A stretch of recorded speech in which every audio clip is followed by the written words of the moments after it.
Hi, everyone. I am Donna Reid, and this is Donna Reid Talks Voice. And in this season, I'm doing something a little differently. I'm going to be showing different exercises, why I use them, how people could warm up, the meanings of the exercises, and the reasonings behind them. We taped everything all in one big chunk. So we then divided into smaller episodes. So I hope you enjoy all of these little smaller segments, and I hope you get something out of it. I'm going to start by quoting my late great husband, Cornelius Reid, who always said, practice makes permanent, not perfect. And what he meant by that is if we just do a bunch of routine exercises, just because we think, oh, now I'm going to do exercise 1, 2, 3, 4, 5, well, that's just going to permanently make your voice whatever, good, bad, or indifferent. It's not really going to improve your voice. It's not really going to fix your voice. You have to understand, does this exercise work for me? Does that exercise work for me? Does it not work for me? I've seen over the decades of my teaching that one particular exercise that may work for maybe 90% of people, there's 10% of people where it totally constricts their voice. So you wouldn't want to use that, which brings me to a couple of things to think about when, quote unquote, warming up. First thing you want to do is you want to just get the muscles going. You can do that with an exercise. You can do that with a song. What we really want to do when we warm up is literally warm up this little cricothyroid muscle, which is the pitch regulatory muscle, which pulls the thyroid cartilage, the Adam's apple, forward and down for higher pitches, stretches the vocal cords. So what we want to do is get that muscle going, because we don't really use that muscle when we speak.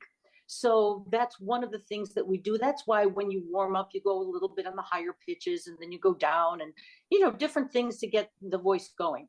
Now, obviously, when you warm up, you don't want to start with something really high.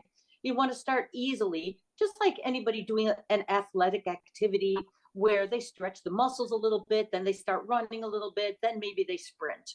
So I'm going to show how all of that works with this wonderful group of people who's going to be working with me, and I will introduce all of them. First of all, the fabulous Nellie Beavers, who is my editor, director, tech person, all around everything. She's absolutely brilliant. And then we have Lorraine Brown. Hi, Lorraine. How you doing? Hey, everybody. And then we have Martin Samuel. How are you doing, Martin? Very good. Very good. And Michael Pereira. Hello, everybody. So they're going to be there demonstrating the different exercises that I decide I want to use at the moment. Well, none of them have been warmed up. They're just starting from scratch, and their voices are raw, and we'll show you what you do with that. But a couple of things I also want to make clear about the purpose of the exercise and certain pitch, intensity, and vowel patterns. So, for example, an oo vowel, an o vowel, those rounder vowels will thin the vocal cords, get you a little bit more on the upper side, falsetto, head voice, stretch the vocal cords, and they're better for upper pitches. The ah vowels, a vowels, a vowels, those will thicken the vocal cords and give you a little bit more chest voice. So many times, just an aside, when you sing a song and you have many verses, one verse you say, oh my gosh, that verse is so easy. Why is it the same melody the next verse, but it's not as easy? Because probably the high note has a different vowel. Maybe that vowel is not easy for you for whatever reason. So the vowels really make a difference as to the ratio of head voice, chest voice, falsetto. So upper side, rounder vowels, lower side, thicker vowels. The broader vowels.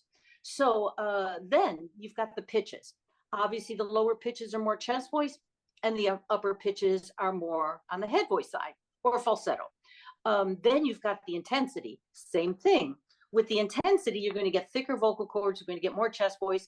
Less intensity in general, you're going to get a little bit more of the head voice side. Now, of course, it depends on how high the head voice is and how loud you're going. There's always exceptions and little specifics. But in general, those are things to remember. In terms of warming up, in terms of getting going, the better coordinated your muscles are, the quicker it is to warm up. It takes a long time to warm up if the muscles are not well coordinated, because then you have to manipulate them. You have to make them do what you think it is they need to do.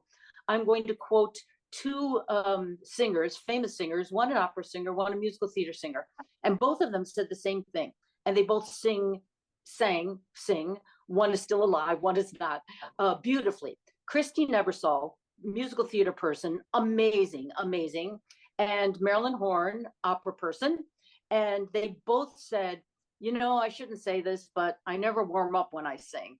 And they didn't have to. Their voices worked so well. And when you're in a show, musical theater or opera, you don't start with the big number. That's rare. It's rare in opera, it's rare in musical theater. So with all the other stuff that they have to sing, their voices get warmed up enough. So then when they get to the 11 o'clock number at the end, everything's all warmed up and ready to go. So just to show you that warming up is not this, you know, have to warm up for 20 minutes, 30 minutes, 40 minutes. You know, it depends on where your voice is at. You see how long it takes to do this, that, or the other thing. The last thing I'm going to say before we get into the exercises is that you have to be extremely self-aware when you sing. Don't listen to all the experts all the time, even me. If I give you an exercise, if I say an exercise and it works for everybody on my YouTube channel and it doesn't work for you, don't do it. I mean, that's kind of obvious, but we have to be self-aware. What works for me? What doesn't work for me? Just because somebody says it's quote unquote good for you doesn't mean it's good for you. So really being self-aware. Now, not just self-aware about how an exercise works for you, but what specifically does it do? Does it feel constrictive? Does it feel free? If anything feels free, there's something right about it, even if you don't like the sound.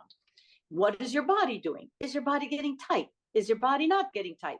Are you sitting like this? Are you sitting like this? Are you just being aware, physically aware of what's going on? Now, that being said, I'm going to have everybody all at once. This is how I always start everybody singing.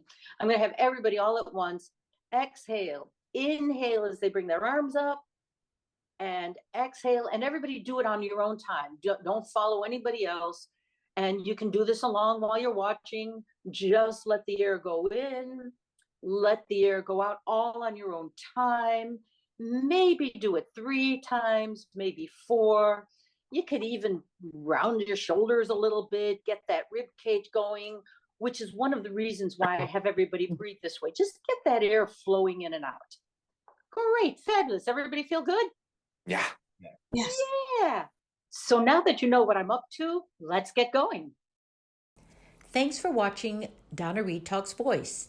If you have any questions for me about this episode, or if you'd like to join me on a future episode, please visit donnareidtv.com and click Contact.